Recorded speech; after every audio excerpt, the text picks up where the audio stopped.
নমস্কার বন্ধুরা, আলপনাস কুকিং স্টাইলে আপনাদের সবাইকে স্বাগত। আজকে নিয়ে এসেছি এই বর্ষার সিজনের আমার ঠাকুমার হাতের বিশেষ ধরনের বানানো আমার খুব প্রিয় একটা রেসিপি, ডালে পাট শাক। সবাই এটা বানাতে জানেন, কিন্তু যারা কখনো বানাননি তারা যদি দেখে তাহলে উপকারে আসবে। আসুন শুরু করছি। ডালে পাট শাক মানেই আগে একটু ডালের প্রিপারেশন বলে নিতে হয়।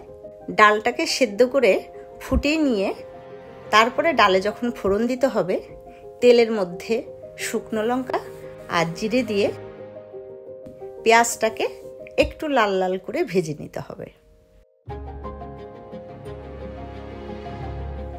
তারপরে ডালটাকে ফোড়ন দিয়ে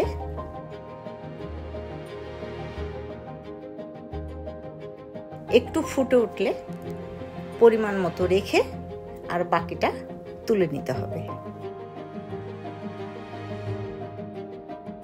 এর মধ্যে পাট শাক দিতে হবে।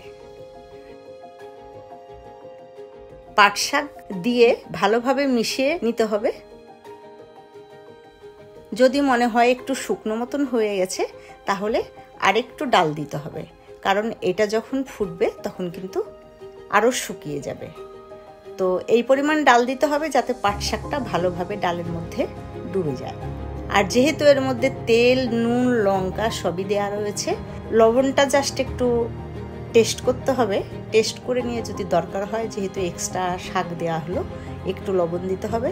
আর ঝালটা নিজেদের প্রয়োজন মতো দিয়ে নেবেন। এইভাবে এখন পাট শাকটাকে জাল দিতে হবে।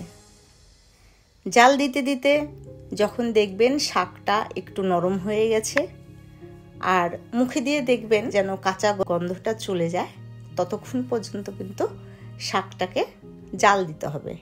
এর মধ্যে আর কোনো এক্সট্রা কিছু দেওয়ার দরকার নেই।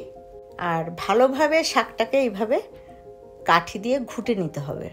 শাকটা যখন ডালের সঙ্গে বেশ মাখো মাখো ভাব হয়ে গেছে তখন নামিয়ে নিতে হবে।